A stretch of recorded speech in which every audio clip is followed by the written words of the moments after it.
Hey everyone, welcome back to the Ultimate Deck Podcast, episode 88, part 2. This one ran long with a ton of value, so we broke it up into 2 parts. This is part 2.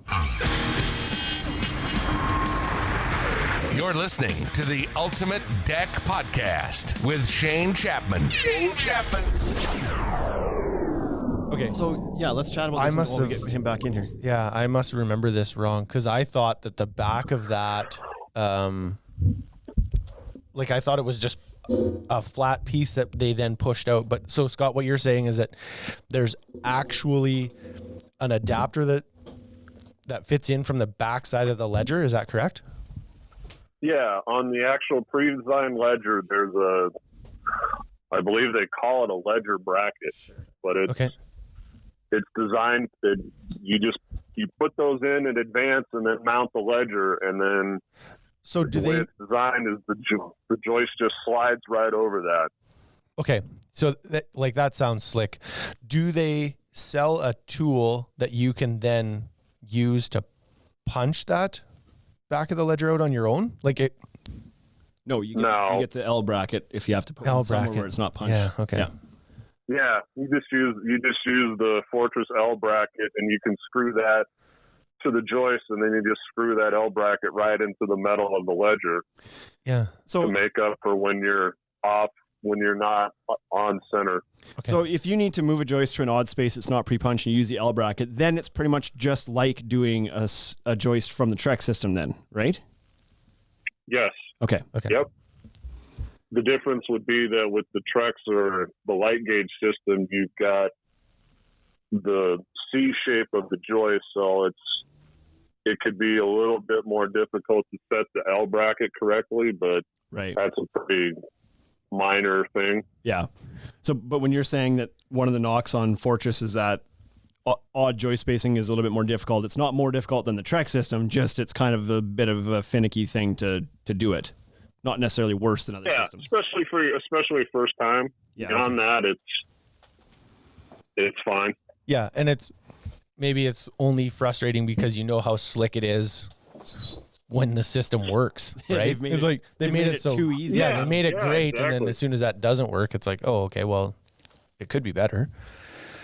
Okay. So, yep. This Seems is easy to me. This is a great list of things. This is good. We're doing some learning today, I'll tell you that. So now, sorry, go ahead. No, I'll let you finish your thoughts. I'm about to change direction here, so you finish your thought. Okay.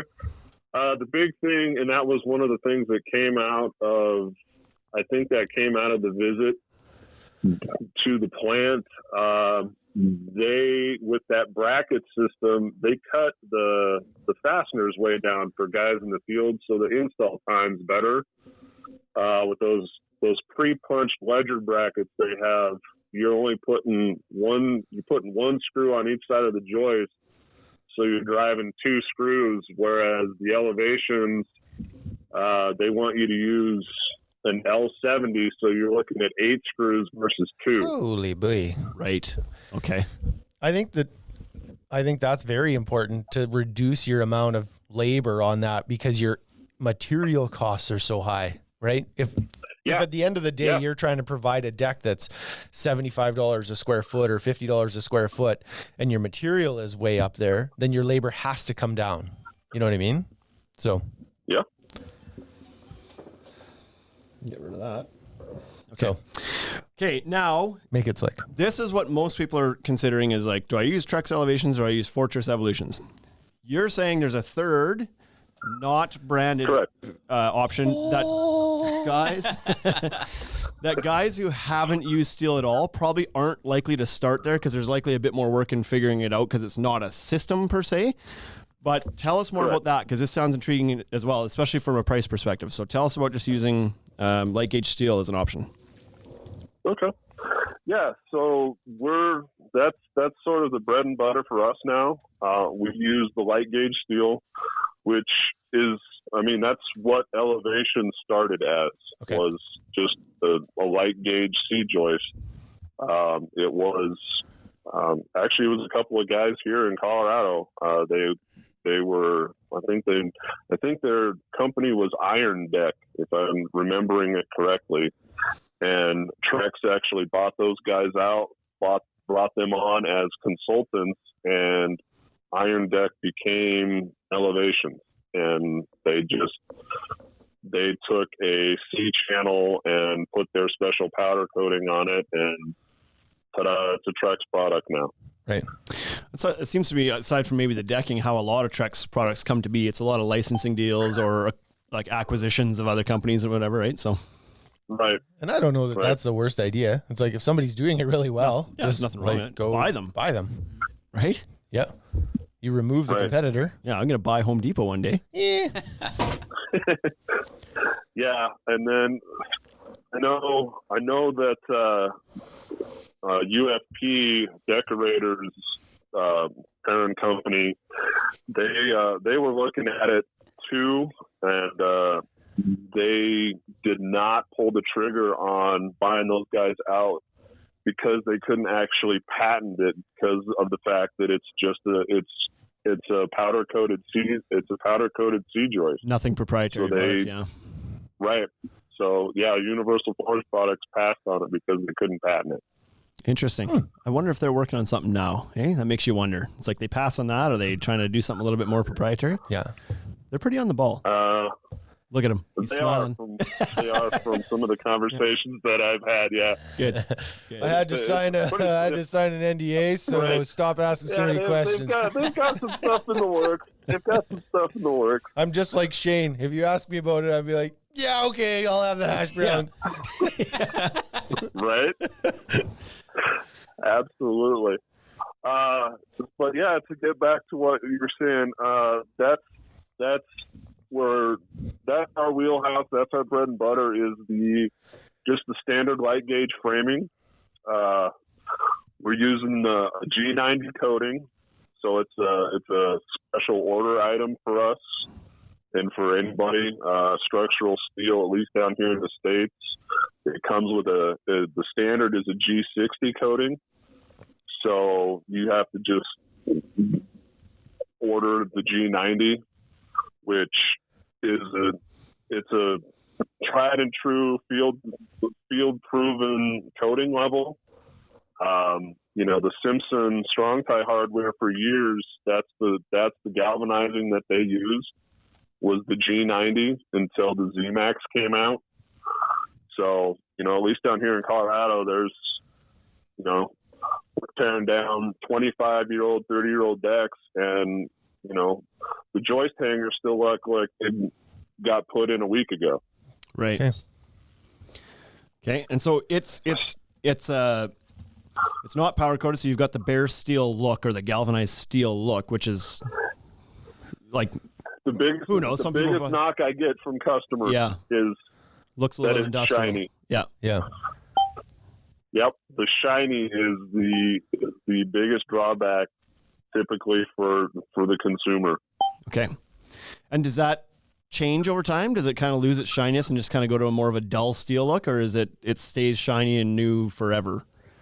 It stays pretty shiny. Yeah. The nice thing with the galvanizing is it doesn't rust. It'll get some, I don't remember the correct term, but it almost looks like a calcification.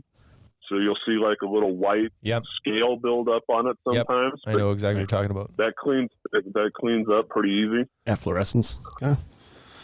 Yeah, something like that. Nice thing big is university word right there. Right? See you next week, folks. That G90. Going for another coffee. Point for Shane. There you go. Yeah, the G90. I mean, I've had a couple of sticks of that stuff on the ground at the house for like a year, literally making ground contact, and you pick them up and it's got a little bit of that white scale on it, and other than that, they're good to go. That's like the siding for Shane's garage.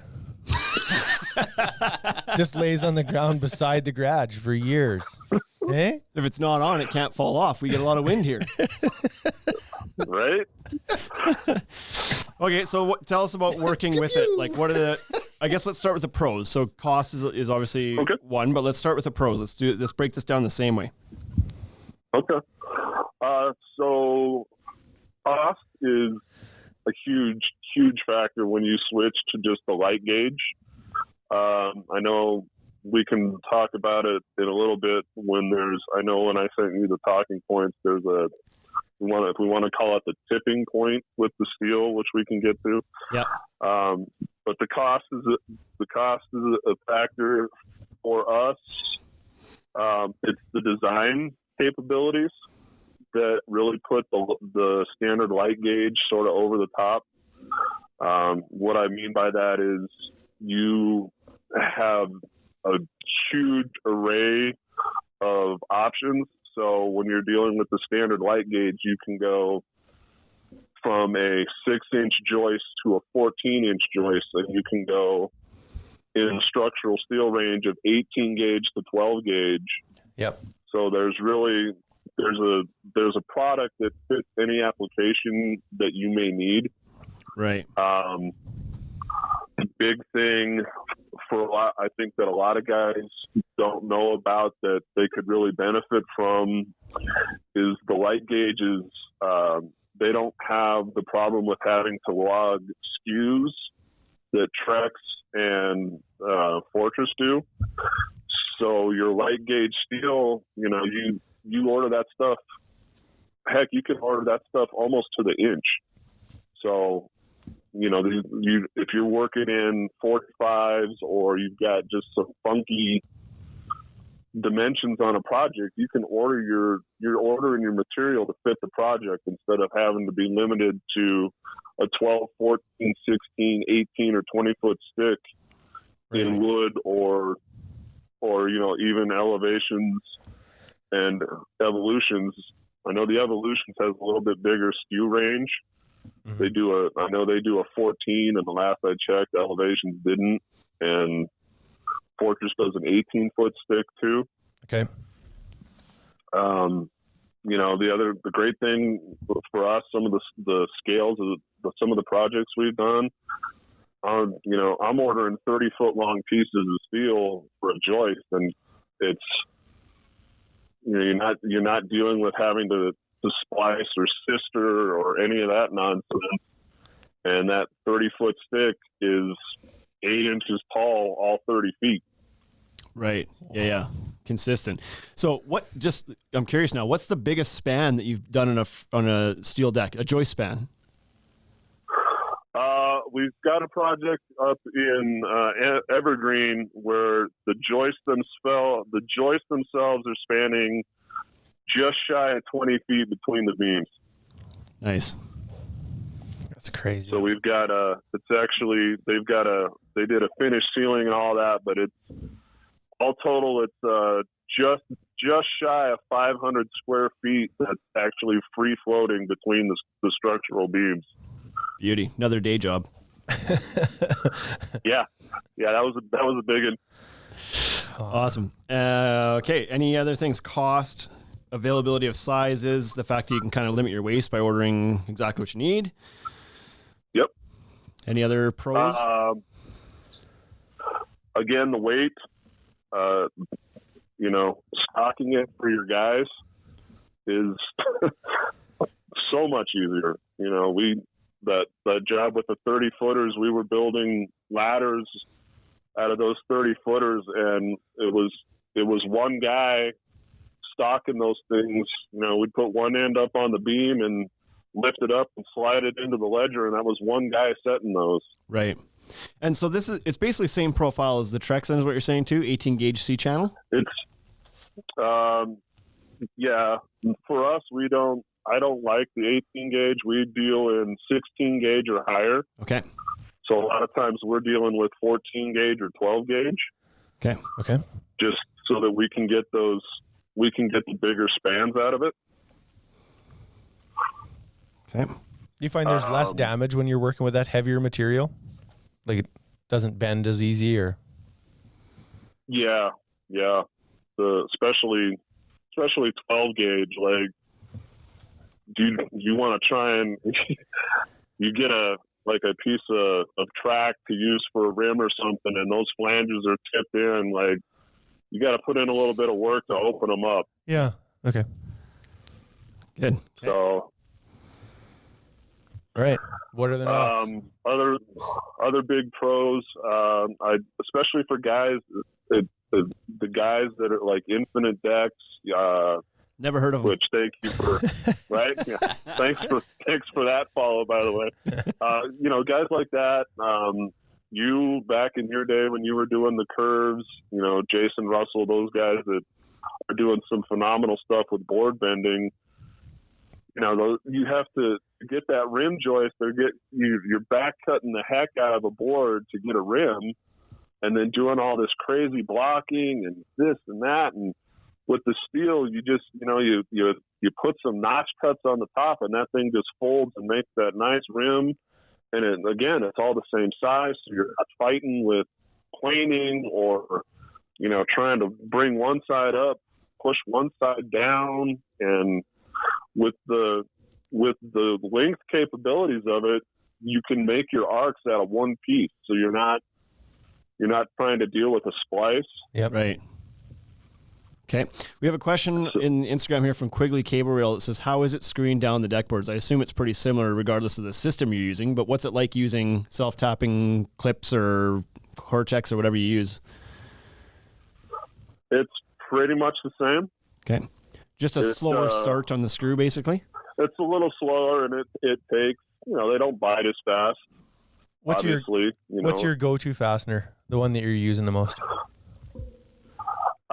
Well, the great thing is Camo and I think you guys know about it, Camo finally put out the X clip for steel, or at least they're telling me they're going to have it to market in August. Okay. So we just got to use the X clip, and that's probably going to be the go-to for us now. Okay. Nice. Just because it's, you can lay your whole field, with that drive system, you're not on your knees with the fasteners anymore. And, the project we're doing currently, it's a 14 gauge steel. So I was a little bit worried about those screws in the 14 gauge, but they, once the torque setting was on the drill the right way, they worked out really well. Good. Awesome. Were you snapping any if it was over torqued? Does that happen? The screws themselves don't necessarily snap.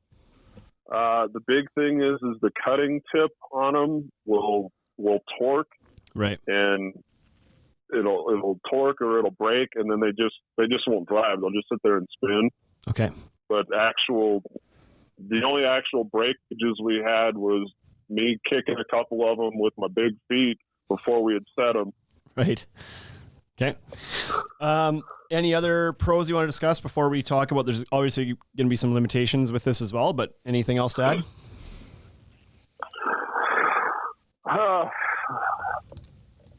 Man, I don't want to ramble on forever about, just, I think for most guys, like you were just talking about with how fast they're pushing the lumber through right now, it's the dimensional stability of the product. Every single piece is the same size.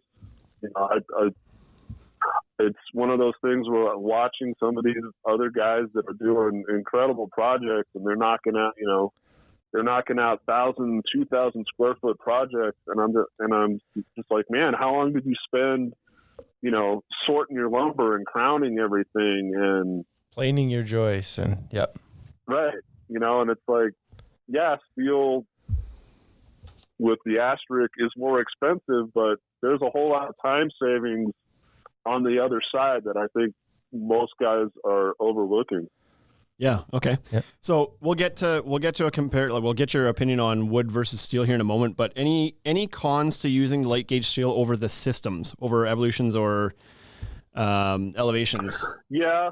Honestly, the biggest con is that it's because it's not a system. At least for me, we're usually looking at having engineering involved. Right. Just because, I was talking to Michael at Simcoe the other day about it, and there are, in the code books, there is a small section that deals with steel framing for floor systems that a lot of times the building departments will let transition to a deck. But those charts are just so limited in terms of what they contain. Yep. That you're not going to get a whole lot of projects covered by the standard charts in a code book. Yeah. Right. So I would say arguably the biggest con is the added cost of an engineer. Okay. Whereas the systems already have that done. Right. So both the elevations and evolutions have stamps already in place. Yeah. Are you finding that the cost of then getting that engineering done is offsetting the costs of the system? Because this is one of the benefits was it's cheaper, but if you then need to get it stamped, how much is that biting back into the cost savings? It's biting back, but honestly, for us, especially on the projects that we're doing, we're more than recouping that difference. So there'll be a breaking point probably on size of the project then, right? You know, if it's 300 square feet or less, then the engineering kind of offsets the cost. If it's bigger, then you're saving on 200 joists. Right. So, okay. Right. And yeah, I mean, honestly, for guys looking to get into the game, having a relationship, finding a good structural engineer should probably be step 1 or 2 in the process. Right. Yep. So go ahead. like, just out of curiosity, what are you paying for an engineer to stamp a set of plans like that? Like, I know that it's regional, but just even for an idea. So we usually go between like 600 to like 1,500, depending on the job. Okay. The engineer I work with, Remington Engineering here, and he's in Conifer, but he's awesome. He's one of these guys that he over-engineers because I asked him to, but he is also very cognizant of value engineering. That's huge. And he is. I was going to say, you didn't have to ask them to. That's just what they do.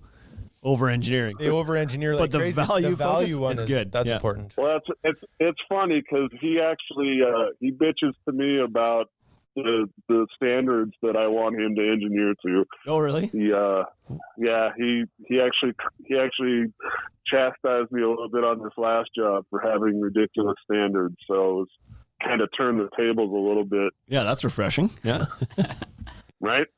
Good. So yeah, for us, that's the range you're looking at. But again, if you get the right engineer, it makes a ton of difference. For this job we're doing currently, the architect that designed the project had hired another engineer, and the guy just didn't have any familiarity with trying to do a steel frame deck. Yep. It wasn't really up to snuff on helical piers. Right. So we got Nick involved, and he re-engineered the whole job for us. And even after we paid his engineering fees, we cut about $6,000 off the budget because of we trimmed a whole bunch of helical piers out that we didn't need. We managed to rework some of the steel. Right. So, it was very much value added for the client. Right. Nice. Awesome. Good. Okay. So that was one of 7 talking points. Here we go. Hour and a half in. We've covered a lot of the other ones too, so it's not like this is going to be a 7-hour podcast or anything. But the one I was intrigued about with your points you kind of sent my way was this myth about the specialty tools. So.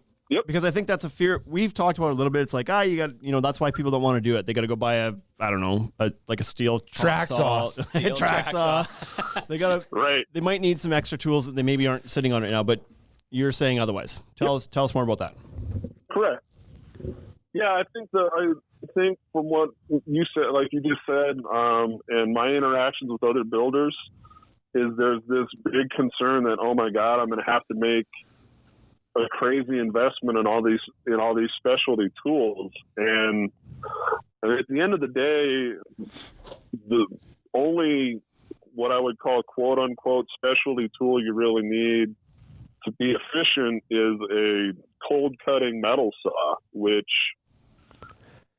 almost all these guys that are, following the podcast or in these builder groups, they've all invested in good tools. They've all got Milwaukee's or Makitas or DeWalt's, and all 3 of those manufacturers are making metal cutting saws in the cordless platform. So your major manufacturers are on board. It's just not as well known. Like, you're not buying the metal Makita saw at Home Depot. You gotta do a little digging for it, but it's out there. Right. And even all I'm hearing is like another tool to add to the war chest. I love it. Right. I mean, that was my thing. It's like it was an excuse to buy tools back in the day. So, yeah. But part of that. Would you like the radio with that? You weren't supposed to ask about one more tools. Yeah, I'll take 2 radios then. Right? And some hash browns. And a hash brown. But yeah, go ahead. And I would say honestly, the thing on the saw is that it's more of a comfort thing than an absolute necessity. Right. You can go to like Home Depot and you can buy a steel beam and steel joist cutting blade for a worm drive or a 7 1/4 inch circular saw, and it'll work. Right. It's just that it honestly beats you up. Yeah. Because the shavings from the cut are kind of brutal. Right. And that's where the metal cutting saws come in. They're designed to catch those metal chips and all that, so they're much more user friendly. But in terms of actually having to have one to do the job, you don't have to have one. So that'd be nice for a variety of reasons, I guess, right? One, they're not going to get stuck in your arm as you're cutting things, whatever. It's not going to get into the motor of the saw. Like, it's designed to kind of capture that. It's not going to get into the customer's lawn or embed little pieces of filings into the composite cap of the decking, whatever. So it's like worth the investment in doing that, right? And getting that saw. So what would you say then? A metal chop saw and what? A grinder? Is that what we're talking? That's pretty much it, yeah. And maybe a welder. Should you get a MIG welder too? It depends on what you want to do. Yep, sounds like it. Honestly, put it in the trailer. One of my guys is actually a certified welder, and that allowed us to branch out into the structural steel. So, we're framing the joist and light gauge, but all of the beams and columns we're using are all heavy gauge structural steel.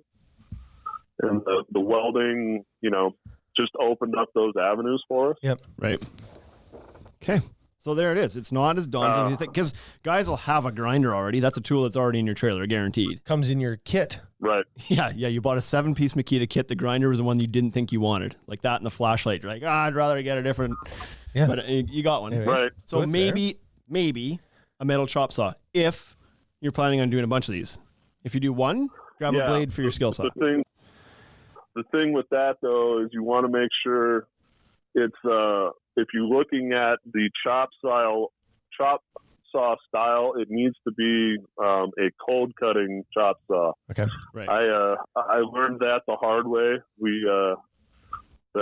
One of the projects we did, I just had I had the old abrasive blade chop saw in the shop, and was like, well, let's use this thing, and it just massacres that light gauge, and you end up with all these. It takes longer to cut than it should, and you end up with crazy flares on the steel that make it not want to sit down. Yep. In the track, right? Like it's all furred like crazy. Yeah. Yeah. We spent a lot of time cleaning up the cuts using an actual abrasive chop saw. So, right. If you steer away from that and you use the cold cutting metal saw, you get super clean cuts and you're good to go. And so the only trick on that is the RPMs are a little bit slower, right? Like I have a chop saw that I used when I was doing interior finishing, and I used it to cut the balusters, the aluminum spindles or metal spindles, and it just turns slower. It's not super tricky. It looks like a normal chop saw. Yep. There's just an RPM difference. That's the big difference. Yep. Nothing to it. So yeah, I mean, as far as install goes for the steel, you're basically looking at a metal saw, a grinder, and a impact driver or a drill with a 5/16 inch nut driver. And you can pretty much build the whole deck with those 3 tools. Good. Well, that's awesome. That's good to dispel that myth a little bit, because like I said, 2 of those tools the guys have already for sure. They just might need that chop saw. Yep. Yep. Okay. Now, we mentioned this a little bit earlier before, and I don't know if you have more to talk on it, but the steel versus wood tipping point. What are you referring to there? Like the size of the project, or what's the tipping point you're referring to? So I was talking to Michael about it at Simcoe, and we were looking. I was doing a comparison with him. He was talking about his standard issue is a 2x10 joist at 12 inches on center. Yeah. And we were getting into the discussion about spans and cost. And the point I brought up to him was, you're in a scenario like that, we're using a 2x10, you're getting, I forget what the span is. It's something like 16 feet or something like that at 12 on center. Yeah. And then if you end up bumping up, let's say you want to do that 18 inch or let's say you need to get like an 18 foot span or a 17 foot span out of a joist. Now you're looking at, you're bumping up to a 2x12 basically if you want to cover that same span. Right. And I can do, or we can do, or whoever is going to go into steel, you can get a just shy of 20 foot span out of a 2x8 steel joist. And the thing I was talking to Michael about is when you hit that sort of that magic threshold in span, you go from, at least in my market, a 20 foot 2x12 is going to run you about $80, somewhere in that ballpark for a KDAT 2x12. Right. And I was telling Michael, at the same token, I can get that 2x8 joist, and not only can I get it, I can span further with it, but I can order it at 18 feet versus 20. And that 2x8 joist is running me about $2.50 a linear foot. So that 18 foot steel joist comes in under $50. Yeah. Where that 2x12 joist is $80. So that, that $30 a joist savings, suddenly I'm buying steel for less than pressure treated. Yeah. So especially on those jobs that require those longer spans, it's quite likely. Yep. So, because this is a common question, and it just popped up here again from RC Renos, is what's the cost difference between wood and steel? And if I'm hearing what you're saying correctly, it depends on the job. Like if it's a smaller job, there might be a cost differential. There might be a premium for the steel, but on a bigger job with bigger spans, you might eat that all up and come out ahead, or at least not any more money. Because what I've heard from... At least not more. Yeah, what I've heard from and you can clarify this more because you're more familiar with it. What I've heard from the from the framing companies mostly, or in the market, is that Trek's elevations they always kind of said it was about 4 times more than treated lumber. Fortress came out and said ours is only 2.5 times the cost of treated lumber. And now you're saying just going light gauge steel is less than that even, so you're closing the gap. At the same time, as we talked about before, with the lumber pricing going up. So it depends, I guess, is the answer. But do you have better ratios than that? Or does that sound about right for most jobs? Let's not talk about like the 20-foot span monsters. Let's say on an average 250 square foot deck, let's say whatever, it's 12 by 20, like 24 or something, right? Yeah. Sure. Yeah, I mean, you're still talking. I'm not sure what linear foot cost would be there. But linear a 2x8 cold rolled light gauge steel is less than $260 a linear foot for your structure. And you're ordering that to size, so you don't have the waste factor. Mm-hmm. And I think when Michael and I talked about it, was on a smaller project, you were talking 30, maybe 40 cents a linear foot different for the joist. Yep. So for that, I'd go steel all day long. Yeah. I mean, honestly, that's not, and part of that is that's not a fair comparison either, because that steel joist that I'm buying might cost me 30 cents a linear foot more. but I don't have to plane that joist. Yeah, no. I don't have to tape that joist. If we do cut them, we do an end cut treatment like you would do with wood. Right. But you can buy the cold galvanizing compound that you use to treat those cuts. You can buy a 6-pack and it's like $4 a can, and you can do like a beer. 2,000 square foot thing with 6 cans easy. Right. So yeah. even on the smaller scale jobs, if you're planning and executing well, you're really getting close in cost, especially again with the light gauge, because now let's say you only need to span 12 feet. You can bump that down to a 6-inch light gauge joist and get that span. Right. Yeah. Interesting. Okay. So cost is not, there's a lot of factors. I want to do this so bad. Let's sell one. Not just the linear foot cost, but there's a lot of other things that are playing into this. So, but I guess the moral of the story is it's not as much as people fear it might be. So no, especially like you were saying, if you're looking at the branded and marketing steel, I mean, those guys they've got to pay for that marketing and branding, and the light gauge guys don't. Yeah, exactly. And so if you're not aware of the light gauge possibilities, I think it really opens up a lot of avenues for guys that aren't familiar with steel that want to make that transition. Sure.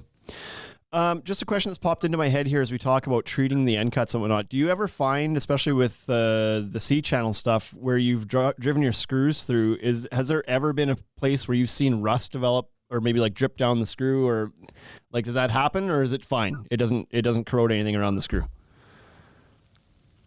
We've seen, we've got a couple of jobs now, those jobs that are 4 years old.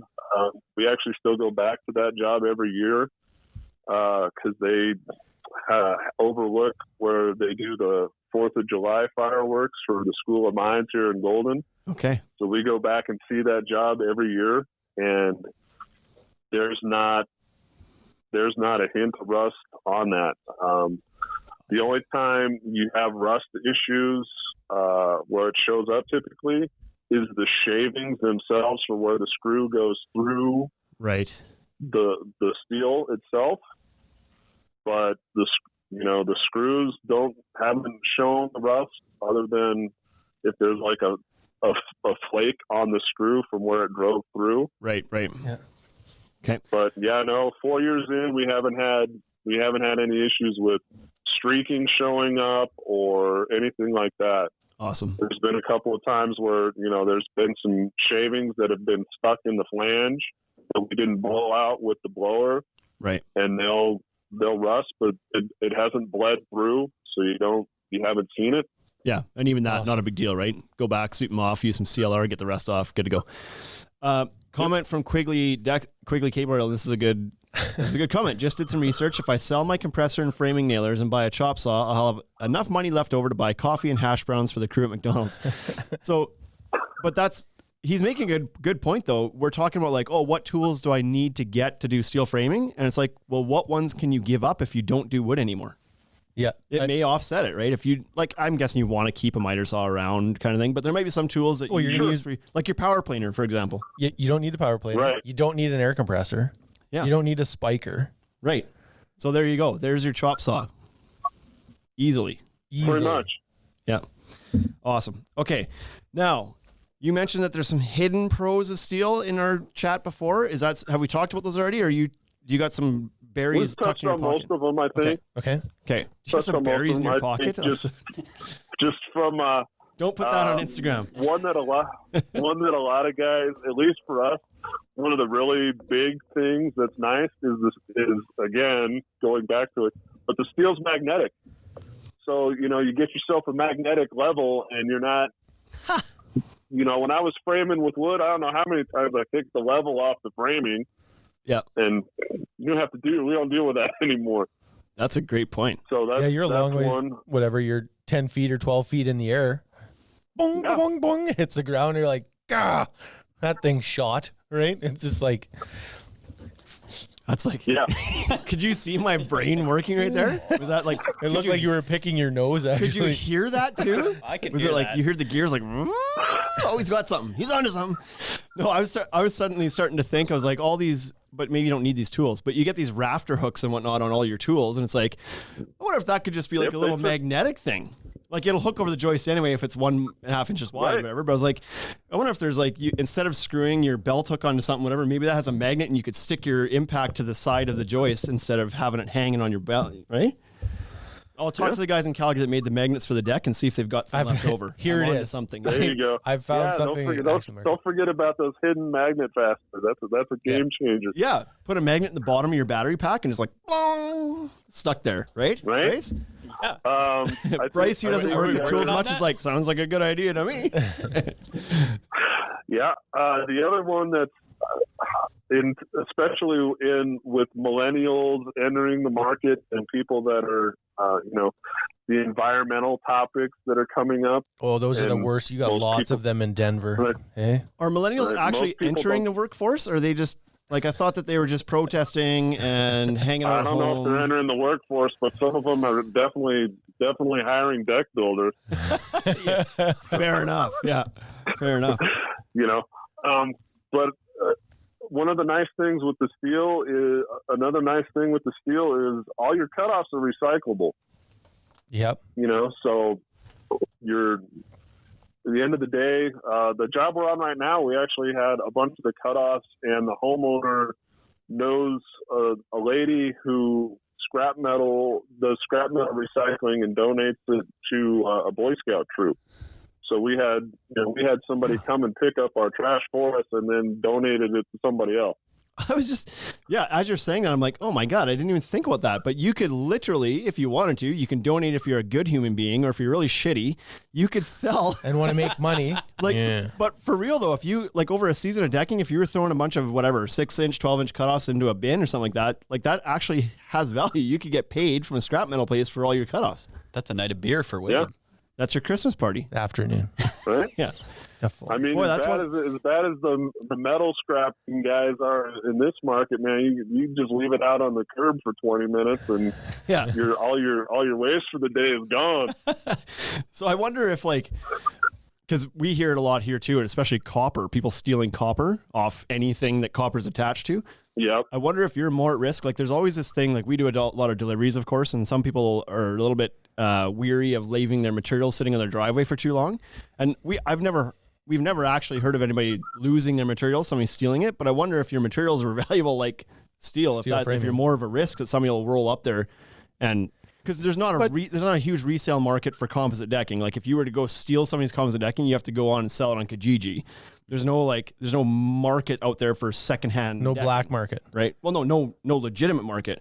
Whereas with steel, you actually do have like junkers that buy that stuff. You don't have to try to sell it yourself on somewhere. You can just take it to somewhere and be like, I have this. What are you paying? So I don't think you're going to steal that because that stuff's 20 feet long.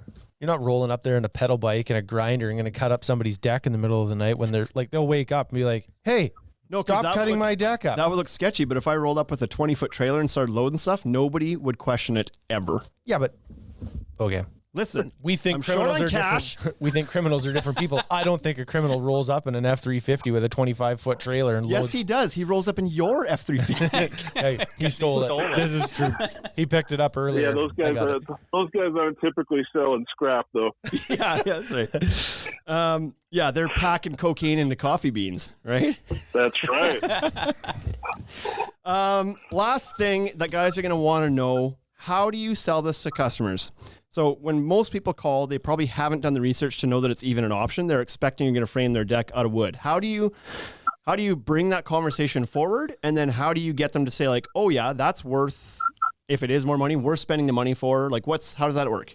Or do you find that they don't care? It's like, if the money's the same, they're like, yeah, do whatever you think's best. Yeah, so that was probably one of the biggest obstacles and learning curves for me personally with the steel, was how in the heck to sell it to clients. I originally started out from the structural builder side with people, and it just didn't work.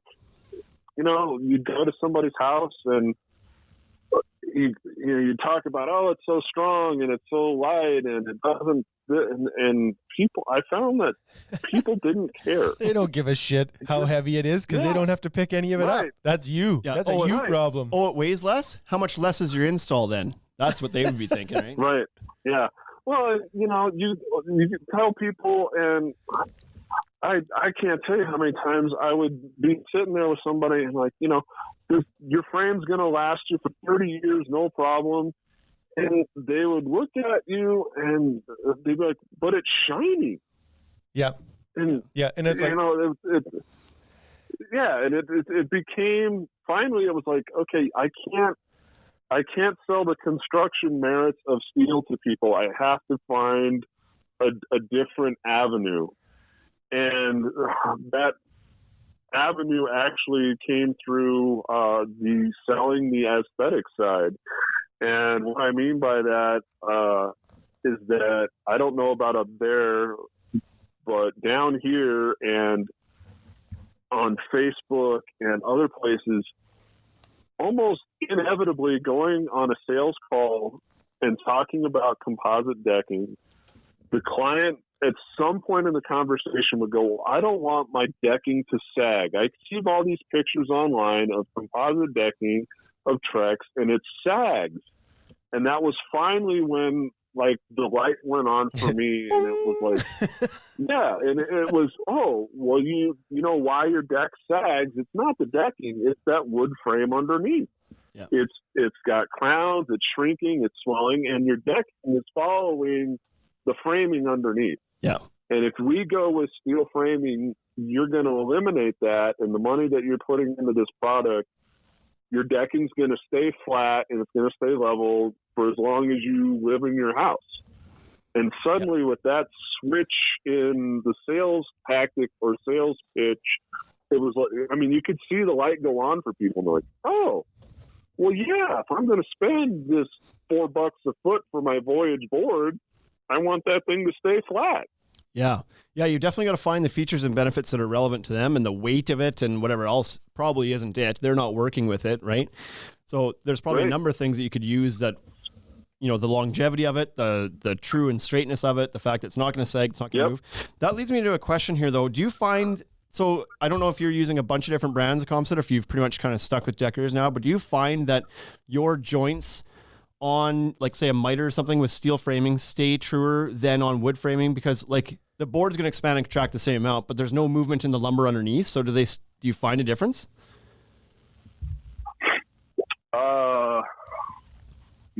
Yeah, we haven't had. I totally believe you. The way you sold that right there, I believe you for sure. Right? No, we haven't had any real issues with things pulling apart or shifting. The great thing with the steel, especially, is the like the picture frames and the breaker boards. Yeah, that's what I'm referring to. The gaps have stayed really true over time. Okay. Because of that stable substructure. Yeah. So the composite's still going to do what composite does, but you're not also fighting the lumber shrinking and everything else. So it's not compounded. Yeah, and I think probably people don't talk about that much when they talk about composite moving all of the time, right? It's just like, well, that's what happens. Composite moves. It's a plastic. But they're for sure not talking about the wood, and that is absolutely a factor in that. Part of it, yeah. I don't know how much of it is the wood, but some of it, for sure. Yeah. Well, and I think, honestly, one of the big issues or one of the selling points that came around when you were talking about identifying what matters to the customer is with the steel, you know, you're able to give the customer some sort of warranty on a frame.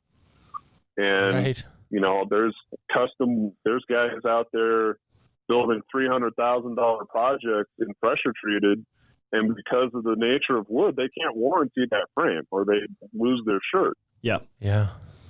But doesn't it last for 40 years? No problem. Warranted, like the cabinet installer told me, picked a fight with me on over time. What are you taping that for? It'll last 40 years. Yeah. Okay. Well, you know, if you use the right band of brand of PL Premium, it creates a seal around your brad nail so that the water can't get in. That's right. Yeah. Question in the chat here from Mitcon Deck says, what do you do for ledger attachment with steel frame on brick veneer on wood frame house? Lots of materials at play here. Yeah. Over brick, basically. I would say in all self-defense that I would let my engineer determine that connection. Yeah. Great answer. I have a question too, though. Luckily, you have the mic, so that'll work great. Yeah. shut Mitcon Decks down there in a hurry. Yeah. What do you do for rain management? So, like wood frame, it's pretty easy to install a Trex Rain Escape. What's the solution, or how do you install water control? You could, if you really, really want to, you can still do a trough style between the joists. It's a nightmare. The nice thing with the steel is that you can do the underdeck drainage. Right. So you can do like a galvalume. I guess that makes sense.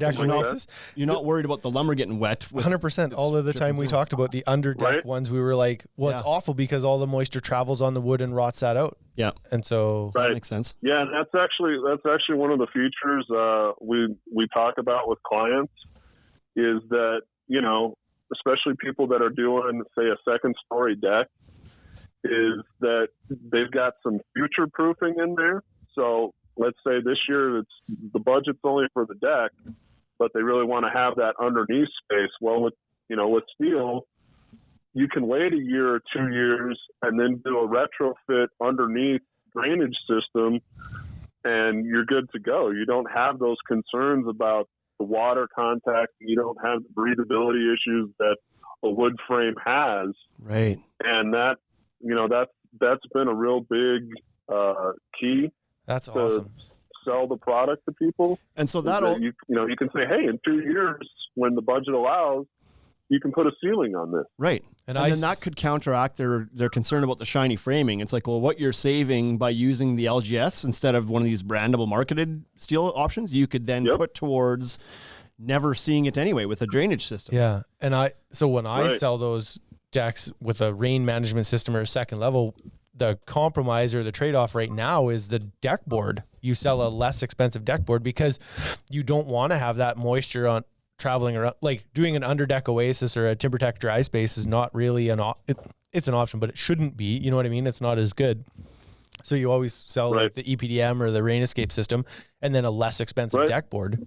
But if you could do the frame and a great board and then in 2 years, that's awesome. Have you done Rain Escape or EPDM troughs over top before? And if so, what are you attaching with? We started one and then just abandoned it. It was ended up being too slow. Staple gun wasn't really penetrating the steel, eh? Right. Yeah, actually, we was able to do an attachment. This would fall under specialty tools that you don't need but can have. I've actually got a pneumatic pinning system that does a spiral shank nail, and it fires at about 300 psi. So we could use that to pin the EPDM down. We actually use it a lot on the rim joist because we can clamp that rim joist down and shoot a nail through it. And then when we go to do the picture frame, we don't have to account for the hex head anymore. We can get that board to lay flat. Oh yeah. Okay. I'll bet you that would go clean through your hand at 300 PSI. Hey? Poof. I wonder if could a riveter work for that too? Possibly? It could. I would think. I've never tried, to be honest, but I don't know. Yeah, interesting. I would say, just touching back real quick on the shiny aspect, the other thing is with the steel, I see it all the time, at least here with decks that we demo, is you get people that decide that they're going to paint their deck structure when they get their house painted. So, they have these guys come through and they spray that latex paint all over those joists to make them match the house. And all they did was made that rotting process expedite because all that water's getting trapped now. Right. Yeah. And, with the steel frame, you're good to go. People get their house painted no worries. Get that steel a good cleaning, and then you can paint it. Yeah. Okay. Interesting. There's a question here again from the Instagram here from RCR Reynolds. If you were to do a herringbone with picture frame, how does the backups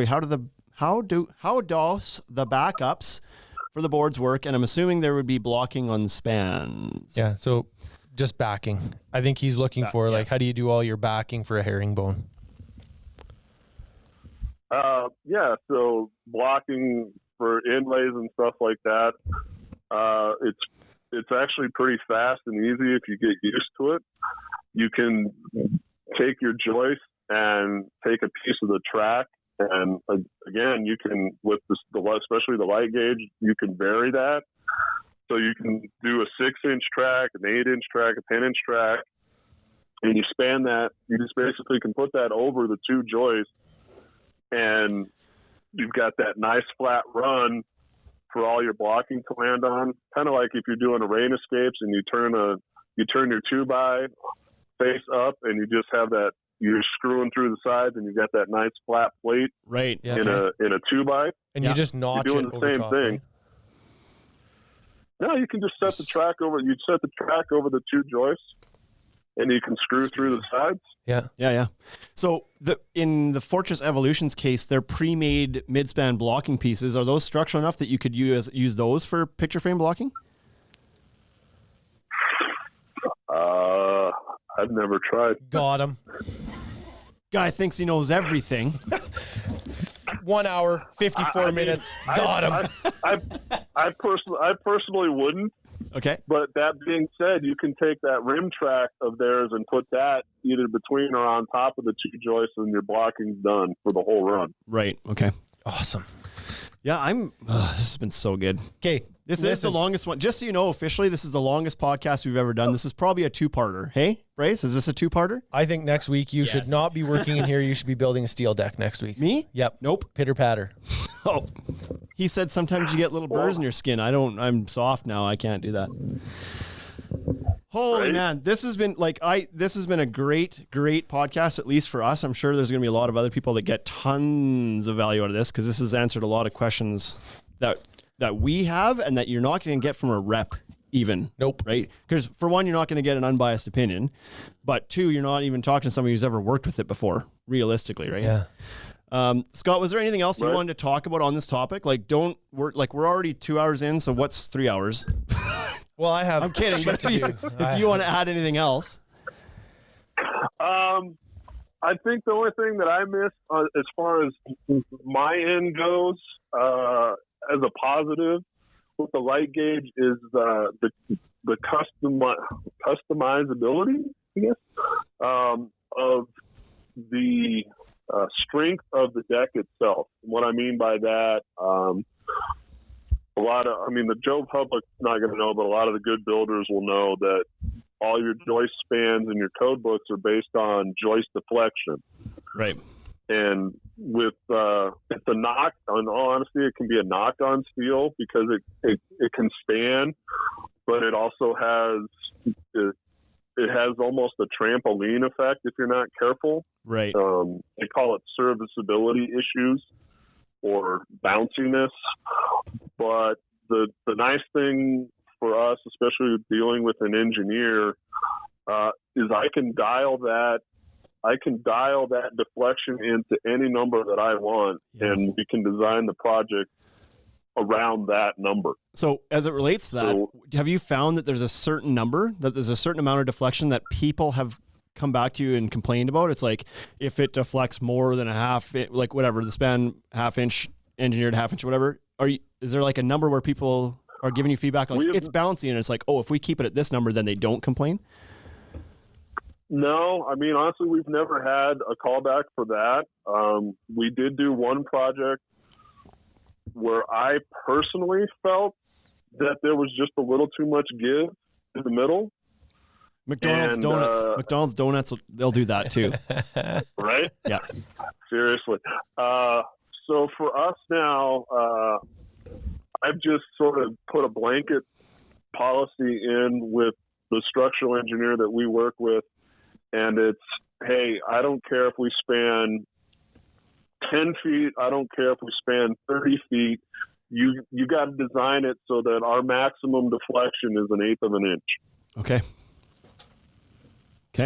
Yeah. So it's people won't feel that. Pretty crazy. I feel like a 1/2 inch was a pretty big number when you were like, yeah, it's a 1/2 inch deflection. I was like, holy smokes. I was thinking quarter tops. Yeah. I was just throwing numbers out. Well, that was my thing is, especially that deck we were talking about where we're spanning 20 feet with our joist. I mean, by code, we could have 5/8 of an inch of deflection in there and still pass code. Yeah.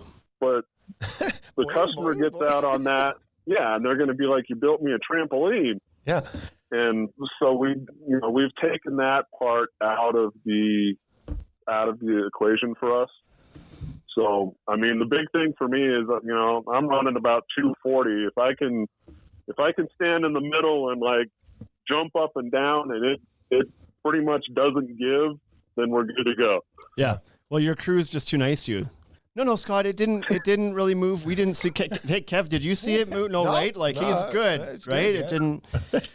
NFDI. Yeah, no. Kevin from NFDI says that the Ultimate Deck Shop should start selling some of their own custom steel systems. And so my question to you is, if we do, will you be our spokesperson? Will you buy steel from us? Let's do this. Yeah. But you have to wear an adult-sized T-shirt. From a retail side, for you guys, with the light gauge especially, and that super sweet assisted DIY program you got going there, for these people that are homeowners building 12 by 12, 12 by 20 boxes, it would be real easy for you guys to basically build a kit for them, like a deck in a box almost. Yeah, with the steel. I wonder if we could fly you up here and do a training seminar. Yeah, let's come up. There you go. We'll go golfing here too. Smoker. Yes. Yeah. I got a brisket in the freezer right now. All right. This is going to end us again. This is the first time we've ever wrapped the Instagram timer twice. Nice. Somehow it's happening. So we'll I don't know if you have, we don't need hold on. I have an announcement. Our second business is actually being announced soon. NFDI. What's he talking about? I think he's selling shirts. I think he's selling cocaine and coffee beans. Yeah, he's probably starting a Ontario. Have you seen? Like, he's a pretty slick looking dude. Yeah. Right? Maybe he's doing hair gel. Could be that too. That also wouldn't surprise me.